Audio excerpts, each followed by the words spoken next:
welcome back to the Feroz Moto channel. Today we're going to talk about a brake pad review on the car. So currently I have the Dynamic Friction DFC, I believe they're called 5000 series. I will correct this, it has been a while and I have had these on the car. And these are an option that popped up I found on Rock Auto, and in total, just for the front, I believe it was about $60 for brake pads.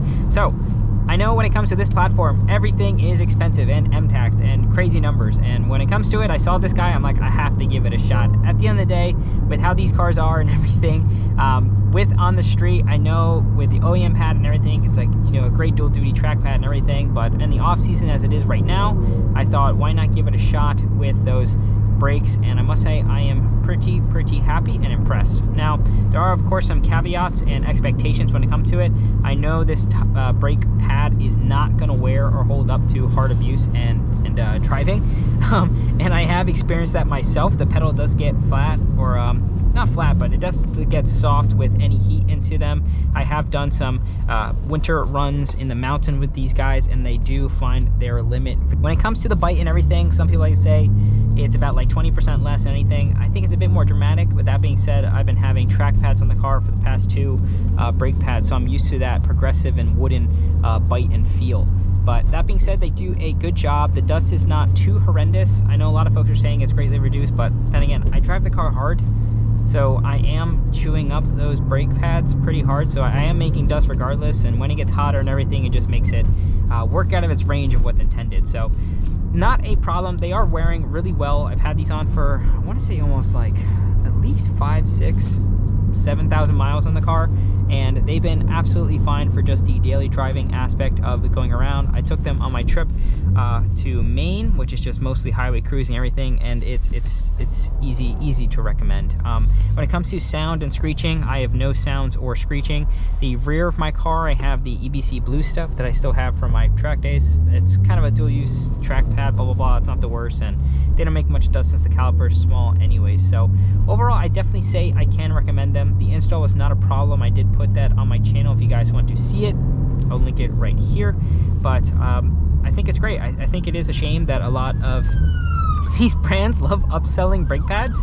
I mean, EBC is the ones I've been running with, and I mean, they are still expensive. It's not cheap. Anything with this car is cheap, but at least with FCP Euro, I get that lifetime replacement, and so far I've done that already twice with the rear pads, and I'm going to do that with the front with the blue stuff. So can't complain there when it comes to usage of brake pads and everything. They stop, they do dust like crazy, but that's fine. And when it comes to these being $60, I don't think you can complain. I think I'm very happy and grateful that we have an option like this. Before, you're kind of stuck with an OEM pad or all these like iSweep, IS3000, whatever, and each one of those are like 400, 300 bucks, and it's just a lot. I don't think it's necessary. Most of the guys, I mean, I don't mean to say this with an ego and everything, but like, people don't drive this car as hard as I do, and I think that with me being able to do fine with a pad like this and understanding, it's great for probably the 90% of other people out there. So definitely don't recommend it as a fast, you know, if you're doing any aggressive driving like that. But if you're just solely commuting the car, do your highway pulls, do your runs, driving this like it's a drag car, you're going to be perfectly fine and happy with these. So save some money, put it in your pocket. Consumables, of course, they're always going to nickel and dime you with these cars. The install is not too bad if you try to do it yourself, as you guys can follow my video, and I'll just have you guys see and know what I thought about it. So I think I would get these again. But when it comes to the main season of my driving, I'm going to have a more dedicated brake pad. So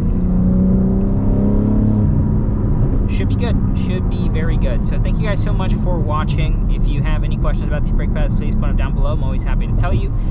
Just some quick recap of the notes. The bite is definitely not there.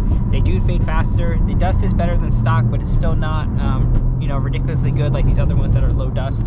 So I think in forms of what you get, what you pay for, you can't really complain. I don't think $60 is really a drop in the bucket for how other prices of consumables are for this car.